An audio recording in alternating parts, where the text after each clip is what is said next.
Hello and welcome to the first ever annual Kodak Best, Worst and Blandest Awards. In this video, I will be going over the various things that have happened in the collectible gaming space in the year 2023. From the old to the new, from the best to the worst to the meh.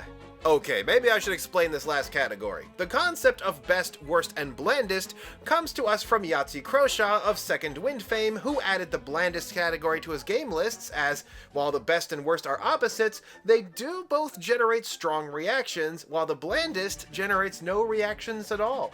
Basically just that's a thing, before moving on. Now, while Yahtzee uses it to let him be even more of a negative Nancy, I plan to use it more educationally, as learning what makes a game take off or crash is even more valuable when we also understand what makes something sputter in place. Again, probably not a lot of indie projects on this list, at least in the negative categories, as I don't want to be a bully, and frankly, it's the multimillionaires that deserve the guff they get. And so with that,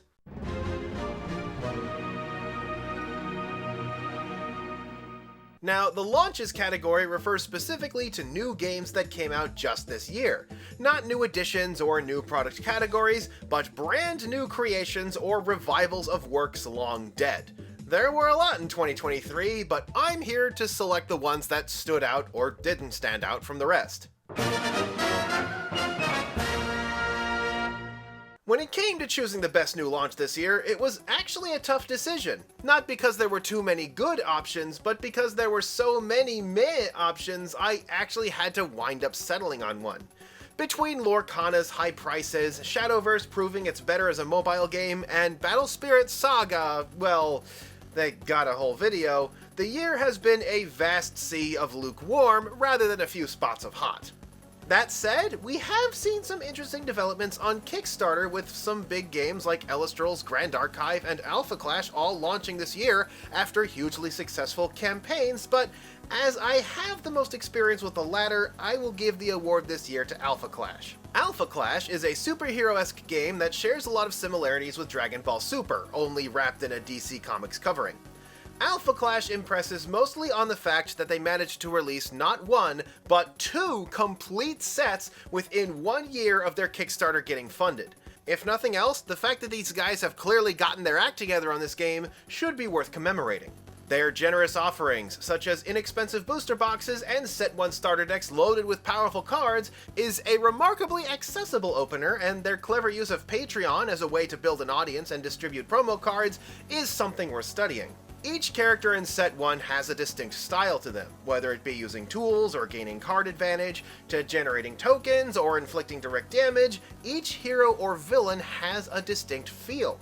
And they didn't rest on their laurels either. Set 2 introduces the portal mechanic, where card effects can change depending on its current state and where both players can spend some resources to either open or close it, giving some interesting tempo.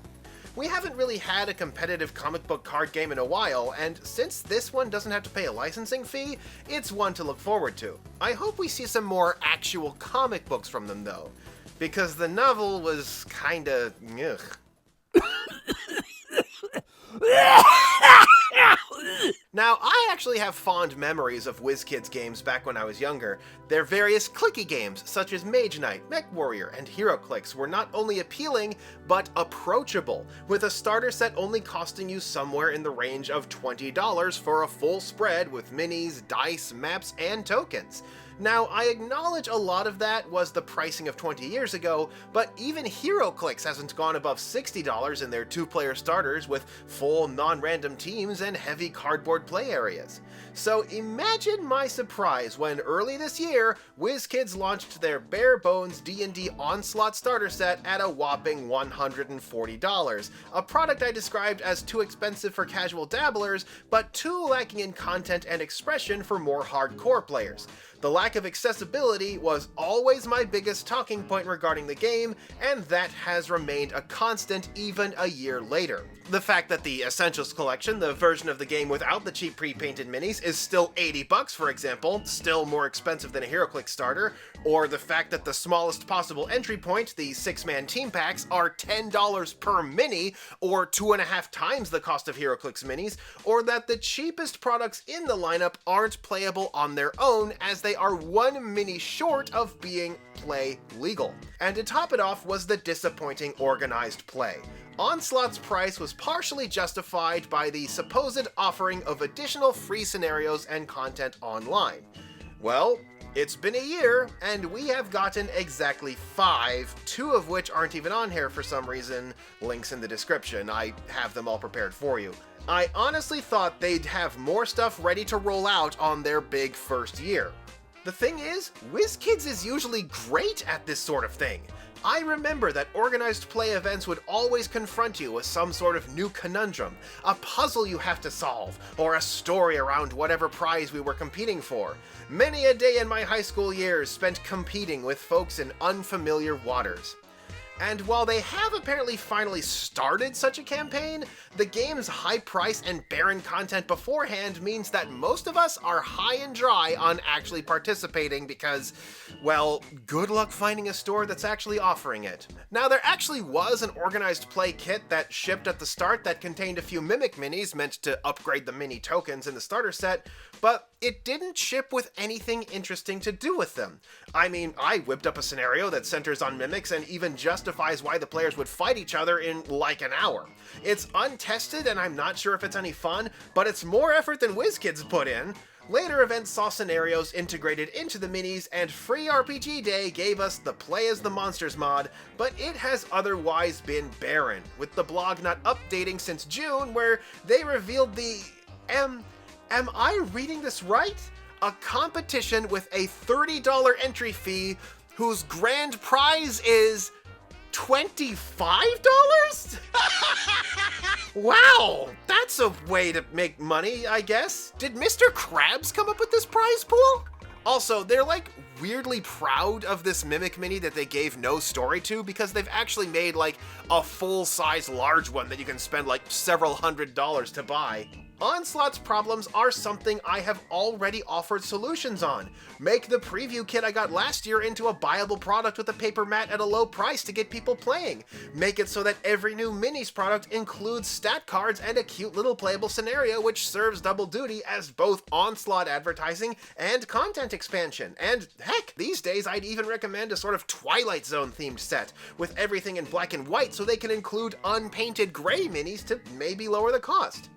In short, D&D Onslaught is an embarrassment from a company that made its name on affordable miniatures gaming. Bold of them to think their Dungeons & Dragons license is worth more than Spider-Man.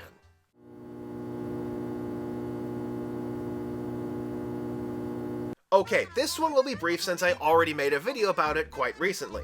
Battle Spirits Saga, a reboot of Bandai's Battle Spirits, had a bizarre launch where they completely abandoned the things that people bought the game for over in Japan and tried to sell it purely on its paid competitive scene, something the vast majority of players did not care about. Combine that with very scarce use of their tie-in advantage and the fact that the game is defined by a single card that must be run at full playset or the game becomes unbearable, and we have a big mess. Now, after the video dropped, some people gave me guff as the prices actually did go up a bit after the drop of Set 3, but as Skullsy himself described in his very first appearance, it turned out to be a dead cat bounce. I guess Bandai must have reached out to and listened to the very worst people in the community, because, again, most card game players have zero interest in serious competitive. Trying to appease these players is like trying to appease Pokemon Showdown players. Literally 99% of your audience does not care about this at all. Then the Gundam cards came out and made Bandai realize, oh wait, this really is what people wanted? Too late to save the game, and now distributors are forcing stock down their clients' throats if the rumors are to be believed. It's a nightmare. I am going to be frank here. If anybody says that a game failed due to a lack of paid competitive tournaments, they are lying to you! And the people who do get into games for paid prizes tend to drop the game and move on once the money dries up. It's a surefire way to self-destruction and is 100% not the path Bandai should have taken.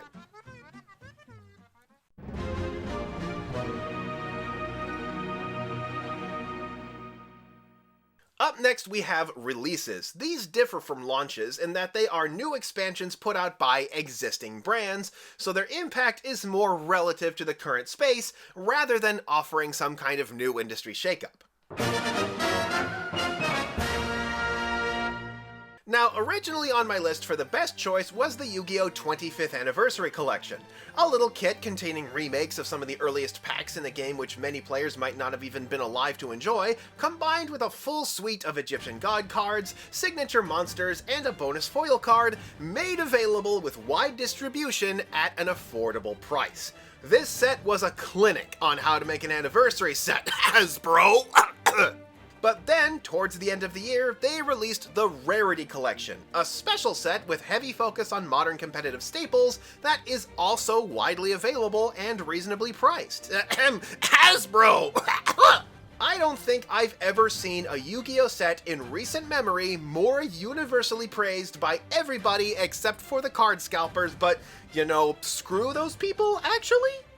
Besides, Yu-Gi-Oh! Has actually had a pretty good anniversary year. I mean, an Exodia deck won a major feature match. How 25th anniversary is that?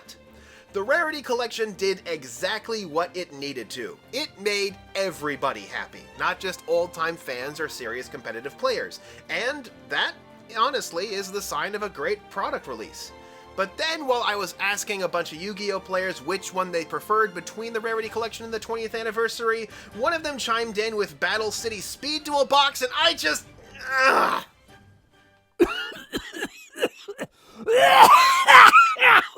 Now, in this case, the worst release is a tie between Magic the Gathering's March of the Machines Aftermath and Pokemon's Pikachu in Felt Hat.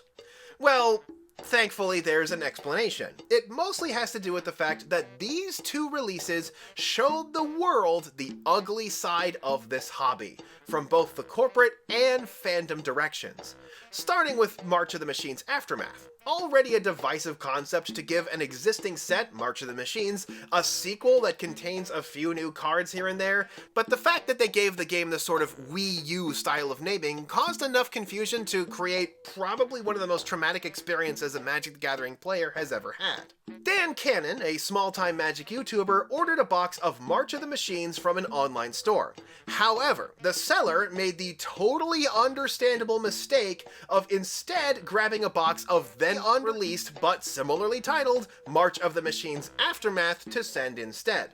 Cannon was amused by the mistake and showed off the cards, which he had paid for, online. But Wizards got wind of this and were not happy. So what did they do? Did they get the video taken down? Did they comment on the video directly? No. They hired the Pinkertons, the famous union-busting villains of Red Dead Redemption, a proud force of evil for centuries, to raid his house in search of quote-unquote stolen contraband. The result? A public relations nightmare for Hasbro that has made me put down Magic the Gathering for good. No, really. Haven't bought a pack since Brothers War. Played since 4th edition. And yes, I am holding Wizards accountable for the initial mix-up, as releasing a slightly altered sequel set is weird and gross and, as they learned the hard way, rife with possible liability. A bunch of thugs were sent after an innocent party because they couldn't be bothered to think their product design through. Hasbro, this is on you. I'd say you deserved the coal in your stocking this year, but Lord knows you'd use it to fuel the furnace of agony you no doubt have there. But then we come to its companion, Pikachu in Felt Hat.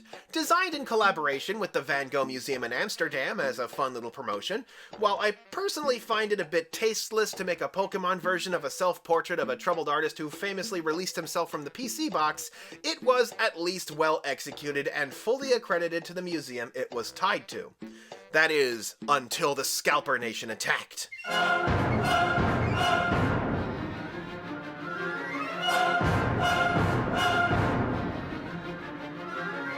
And here's the thing, I don't blame the museum for what happened at all, because the people who run it are, you know, normal people who probably don't know a thing about the trading card game space right now. They were probably expecting decent crowds, not a reenactment of a Depression-era bank run, and people were showing off their scores like they were hunting trophies? I mean, my god! Are you so lacking in basic human decency that you cannot even behave yourselves in an art museum? And to anybody who tries to say they should have been ready for it, that's like saying you should have been ready for somebody to piss on the Thanksgiving turkey. A museum being ransacked by madmen is the fault of the madmen. There is no reasonable excuse for any of this behavior. It honestly made me want to curl up and die from my mere association with the hobby. This is why I've spoken out against this weird TCG price bubble, people.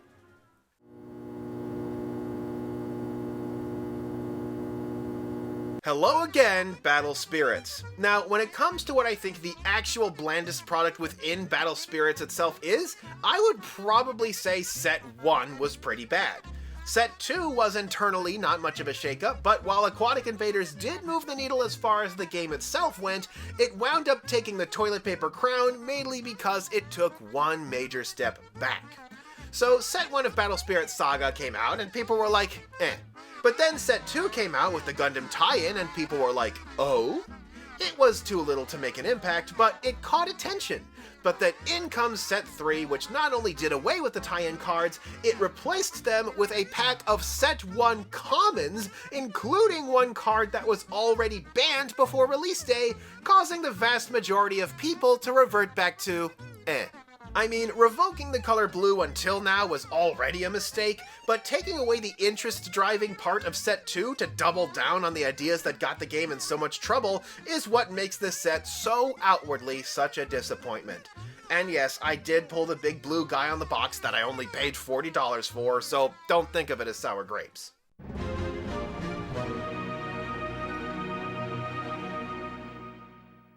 Up next, we have the product category. This is one that looks less at the gameplay contents of anything and more at the actual physical products themselves. Their design, their value, how well they are put together, and if they justify their price tag. So, sort of a best technical achievement award in trading card games. The actual cards you get inside are considerably less of a factor here. So here we have ourselves the rare Lorcana W with their starter deck.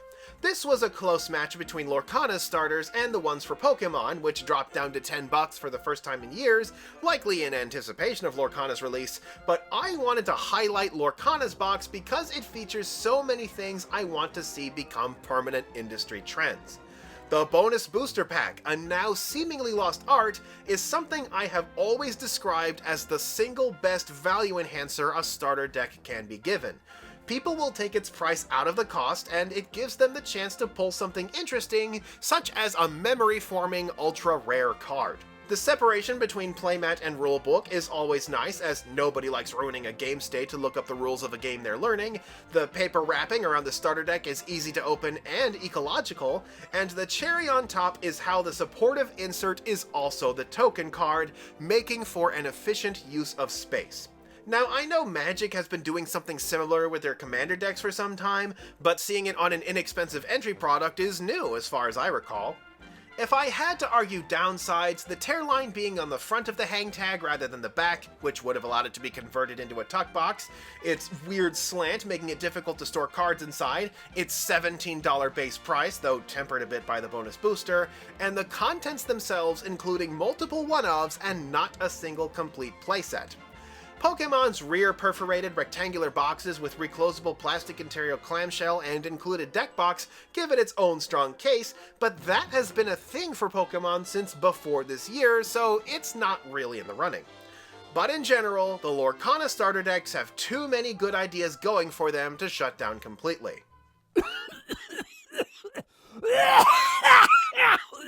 Hello again, Onslaught. I already talked about this a bit on worst launches, but I have to reiterate the crime that is this starter box. A massively overpriced set with a scant collection of adequately sculpted and adequately painted minis. Now, I had other choices, such as the $90 expansion or the $80 bear starter with no minis that would actually cost more to fill out completely, but I decided to stick with their flagship product. although I did make one mistake in my initial review, and that was comparing it to games of the same price rather than the same genre. Gloomhaven is a dungeon-delving cooperative game against a computer dungeon master rather than what Onslaught is. Allow me to remedy this now. Dungeons & Dragons Onslaught is a competitive dungeon skirmish game that contains 12 character minis and 9 monster minis, including a snazzy centerpiece boss model, where players compete across 7 campaign stages on 2 maps for $140. Arcadia Quest is a competitive dungeon skirmish game that contains 12 character minis and 19 monster minis, including a snazzy centerpiece boss model, where players compete across 12 campaign stages on 9 interchangeable 2-sided map tiles for $100. There, that's a more apt comparison. I mean, on the other side, Arcadia Quest has unpainted miniatures, but not only does this make the game cheaper to manufacture, it lets more hardcore players express themselves by painting them. Literally nothing but upsides. The expansions fare no better. Onslaught has had 2 full expansions so far, a scenario set that includes 0 miniatures despite requiring at least 4 new ones for $25, and a full campaign box with minis and maps for almost $100, $10 short of the full Arcadia Quest based game. Speaking of, Arcadia Quest has expansions too, full on with new rules for players to use that top out at 60, dragon expansions that come with the mini needed to play for 30, a bunch of free campaign upgrades, and a 1-player mode online, and honestly, what I think is the coup de grace. Whole lot of lava. A mini expansion with 2 scenarios and the minis to play them for $20. Game, set, match.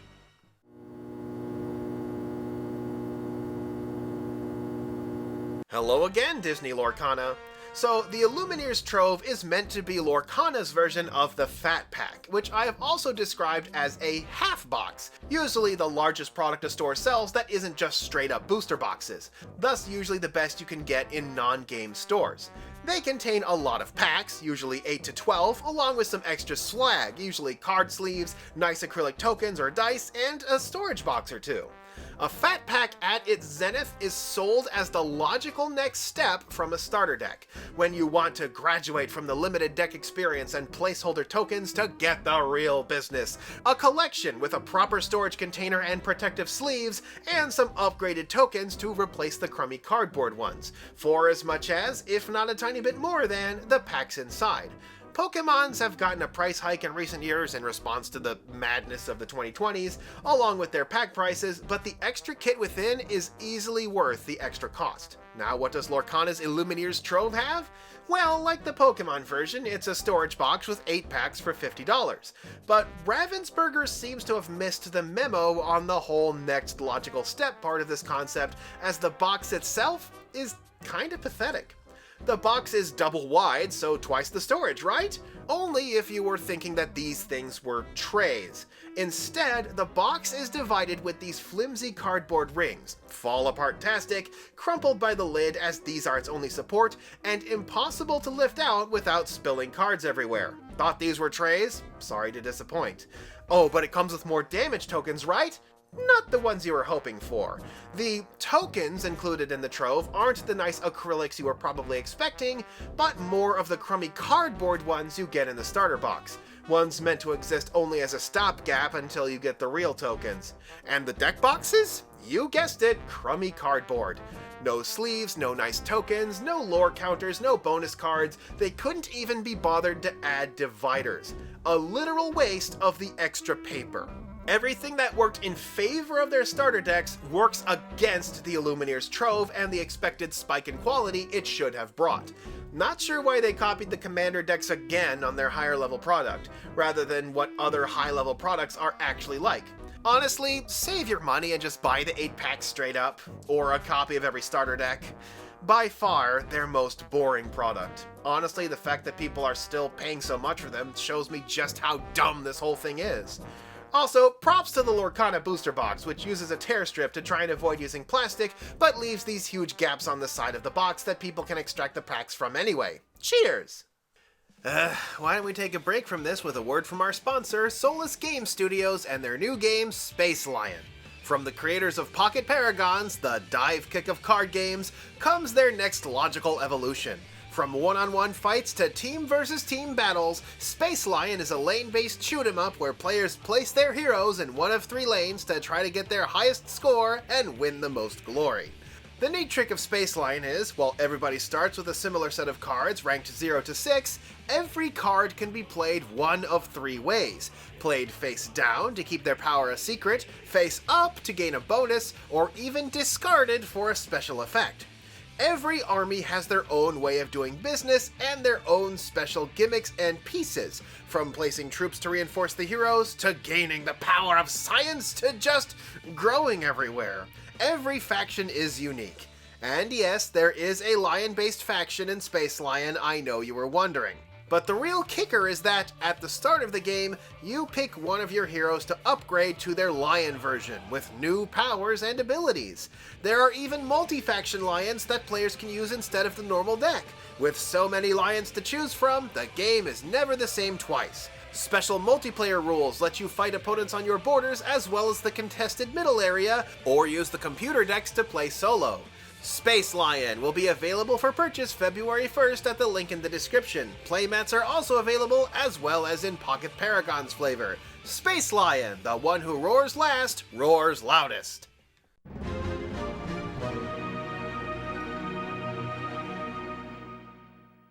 Our next section, Mechanics, is obviously about gauging mechanics introduced this year, whether from a game new or old, and how they benefit or harm the play space for better or worse. I know I'm pushing my luck here with this one, but Altered has put out playable demos of what seems to be their finished game, so I might as well count it. Each turn of Altered sees players hiring mercenaries to send out on expeditions across 2 separate lanes. And a turn is an entire expedition, not just one little fight, so at the end of a turn, all of your characters go home. The reserve mechanic is a system where cards that are played or defeated on that turn are instead placed into reserve for a possible second chance at play, though only once. At the end of the turn, players take all of their character cards and put them in reserve, but then cull them down to 2 for the next turn. Why is this so revolutionary? One reason. It makes planning for your next turn a hard-coded part of gameplay. What cards you put into your reserve will matter as something to consider each turn, which will encourage players to start planning things in advance, something not every gamer understands early on.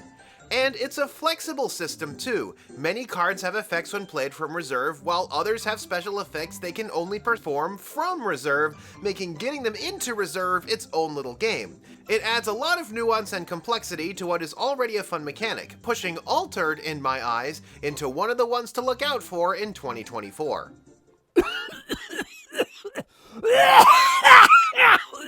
Hello again, Lorcana. Now, the point of an any card as resource system is to allow a normal deck to contain more interesting and situational cards, as if you aren't in the right situation to actually use that card, you can instead shred it for resources, meaning it still remains useful. So, what happens when you take that away?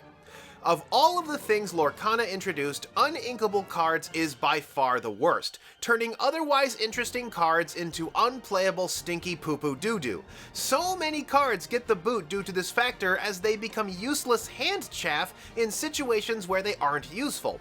For example, I would never be caught dead using the Part of Your World card, despite what seems like a great effect due to the fact that it is uninkable, but surprisingly, I might actually use Hades, as despite costing more and also being uninkable, he has the exact same effect as Part of Your World while also getting a body out onto the field.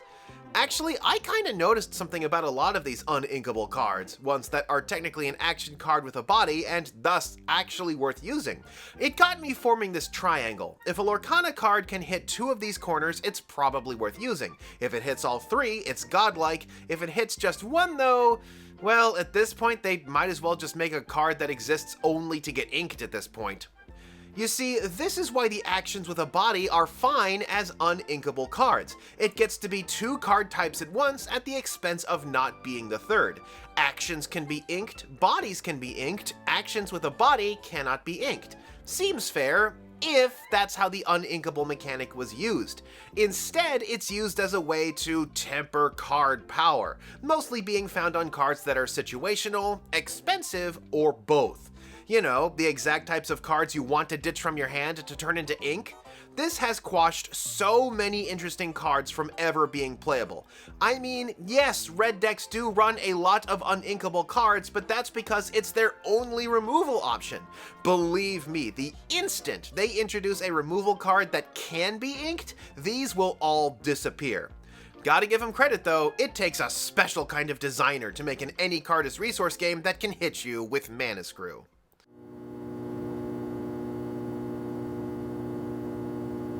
Oh boy, it's the latest version of the double prize Pokemon we've had for 5 generations now. How exciting. Okay, I can't be the only one who feels like double-priced Pokemon have ruined the game, right? These days, it feels like a card is worthless unless it is a double prize, can become a double prize, can assist a double prize, or can instantly defeat a double prize. The game has become so warped around these cards that it's dragged everything else about it into oblivion.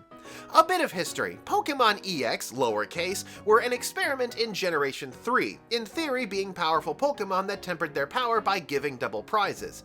Problem was, they kinda sucked and nobody used them, so they disappeared for Generation 4. But in Generation 5, we got Pokemon EX uppercase, which fit the bill for a powerful double prize a lot better. These EXs had high stats and high damage combined with flashy, in-your-face artwork and caused Pokemon to promptly stop innovating. Generation 6 kept the EXs, adding Mega EXs on top of them to make them even more absurd. Generation 7 gave us Pokemon GX, which could evolve from other Pokemon for some crazy stats. Generation 8 brought back old-fashioned EXs as Pokemon V, with V Max as their Mega equivalent. And finally, Generation 9 gives us Pokemon EX lowercase again. And I gotta say it, even the ones included in the starter decks are not safe for work. We're talking hit points in the 300s, single energy attacks strong enough to knock out a horse, and 2 to 3 energy attacks that can topple basically anything with damage left over to spare. The only way a normal Pokemon can compete with that is if they can crank out some absolutely absurd damage for very little energy, at which point, how can any other normal Pokemon hope to compete with those? I know the big Pokemon are how they sell the game now, but can't we phase these monstrosities out for something more creative? Things like breaks and level X's were cool, give us more of those. The power creep of the double prizes has just straight up gone too far, and it's made the game predictable and boring as a result, especially with how much bench hate there is now. The 4th generation TCG was the last one without EXs, and as a result, to me it felt like it was the most balanced, vibrant, and interesting the game ever was. I avoided using EXs in my tutorial video about tutorials for a reason. I mean, heavy hitters ought to show up from time to time, but this has gotten out of hand.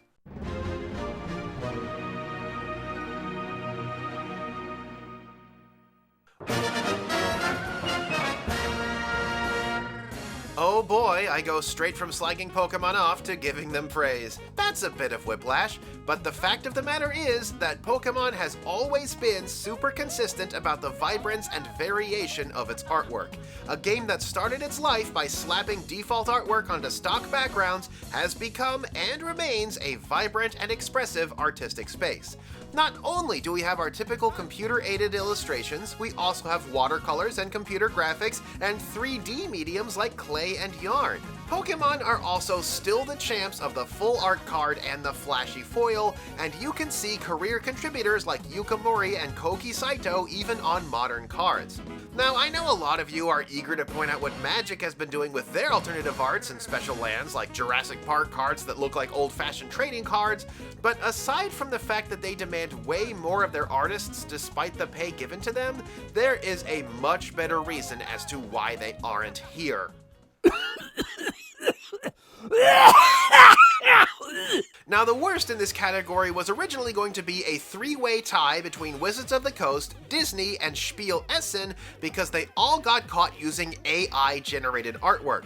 I am going to say it here, generative AI has no place at any level of creative business. This is because generative AI works by literally stealing from the people it seeks to replace. This has been proven, by the way, like legally. The winner, however, is the once respected Terraforming Mars for having the nerve to actually put a price tag on art they legally have no ownership of. Their response to criticism was to basically double down as they continue to steal and say that all of their business partners and distributors will also steal. Companies want to use AI art so bad, not because it produces work of quality, but because they don't have to pay for it. It is purely an attempt to assassinate the medium for profit. And this isn't like a DJ remixing songs that already exist. You have to at least understand music and how it works to create a mix that isn't complete dog water. Generative AI is literally asking a computer to do your homework by copying off of everybody else's homework. The cheater's cheating, in other words. It's destroying jobs, it's ruining the concept of art, it satisfies only the greedy, it legally cannot be copyrighted, there's a reason the fight against it is so fierce. AI art should always be named and shamed.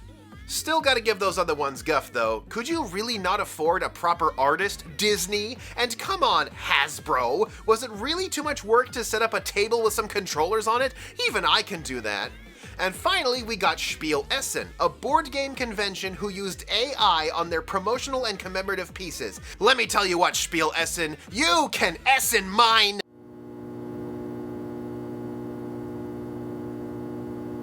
And for our mildest work, we have a game I have already described as being aesthetically drier than toast, Bandai's current One Piece game. Now, Bandai games tend to have a fairly simple and crisp design, as seen with Dragon Ball and Digimon, but One Piece takes their boringness above and beyond with just how bland their design is. While the One Piece series prides itself on striking visual design, often using heavily stylized parchment papers in its source material, the actual card layout couldn't be any less interesting, using sheer white borders over sheer colors with artwork that ranges from shaded anime cell to regular anime cell to literally a scan of a page from the comic book.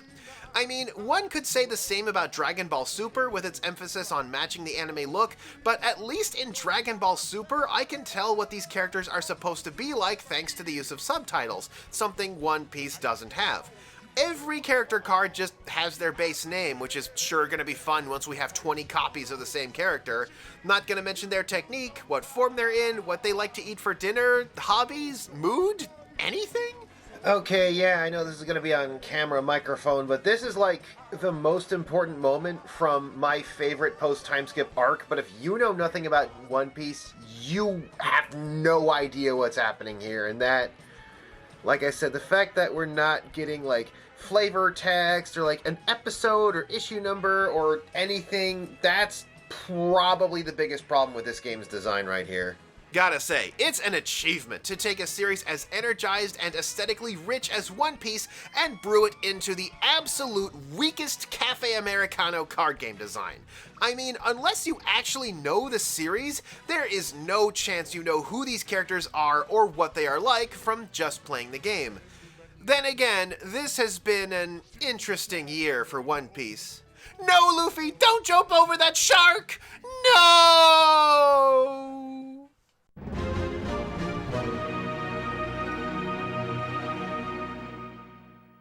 And finally, we have the Industry Trends Awards. There have been a lot of things happening in what I call the bubble era of trading card games, with more new games introduced in the past couple of years at levels I haven't seen since the Flood era.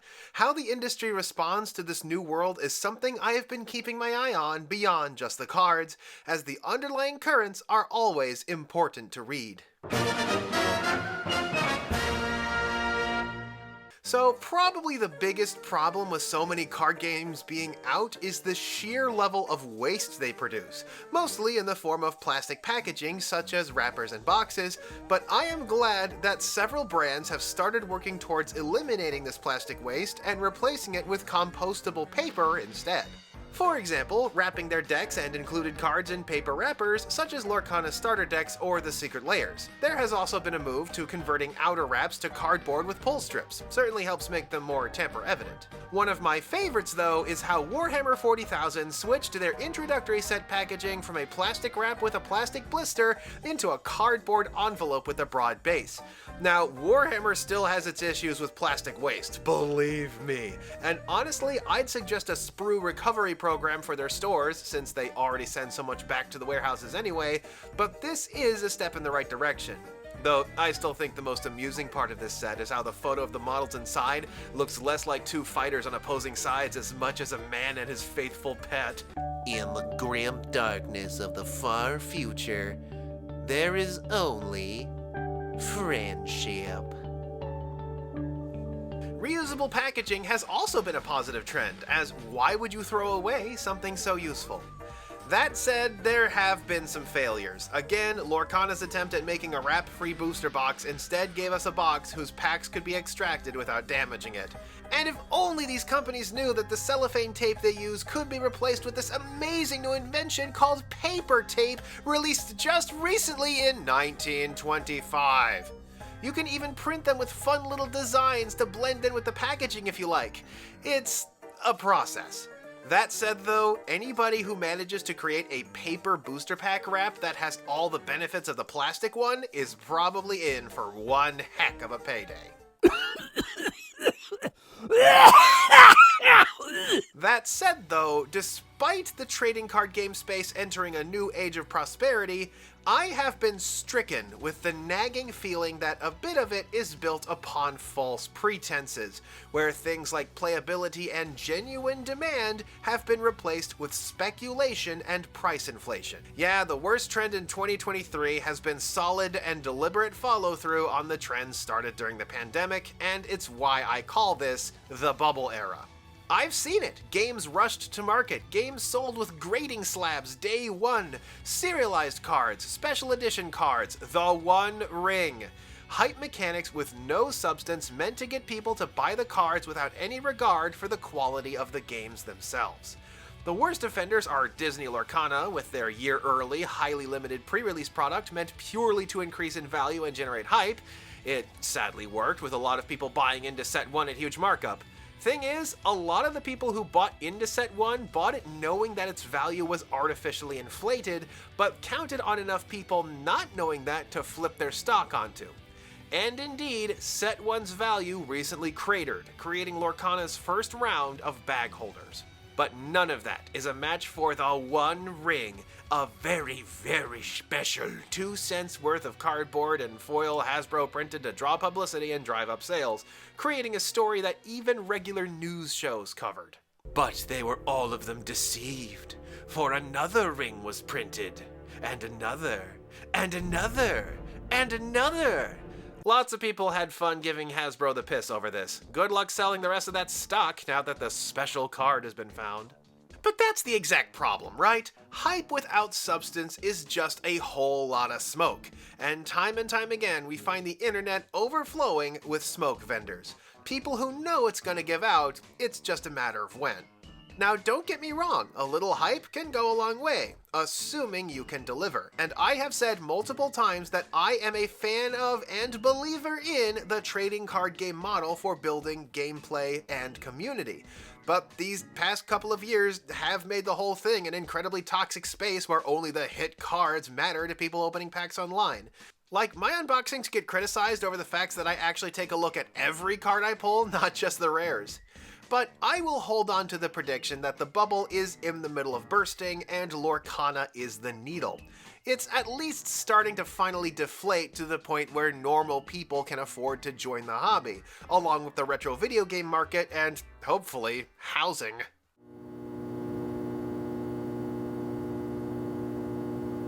But by far, the biggest thing to happen with this whole bubble is, of course, all the stuff filling it up.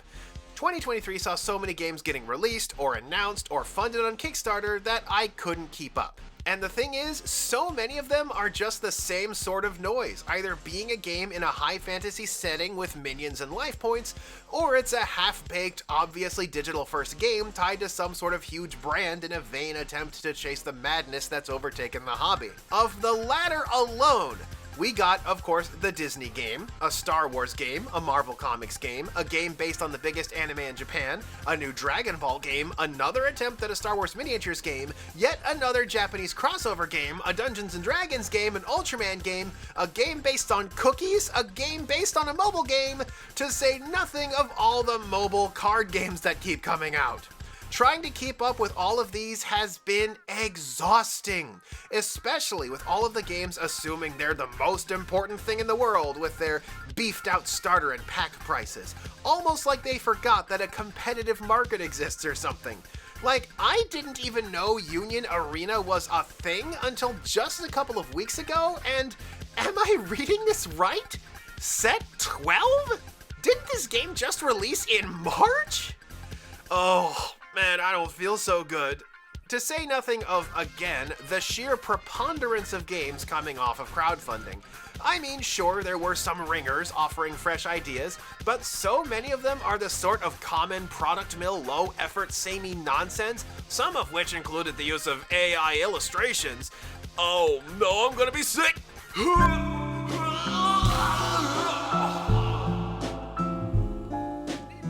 Needless to say, not a lot of games this year managed to hit that nice balance of quality and price, a couple of which I listed earlier in the video, and I tried to keep an eye out for where I think the wheat is, but with so much coming out, a lot of it slipped past me this year. Like I said, Union Arena completely snuck past, and they're releasing like a set a week. So, I'm just gonna repeat, buyer beware. Buying into a game above a casual level is not really something you ought to do unless you like the look of the game.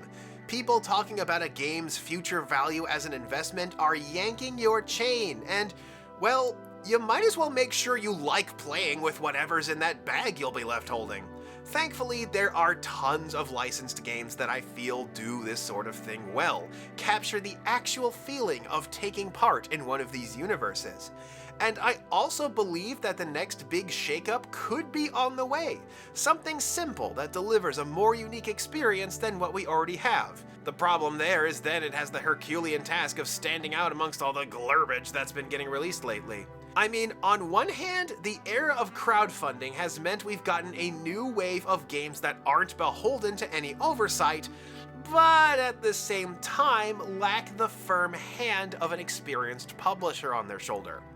What needs to happen is that a card game needs to be treated as part of a bigger picture.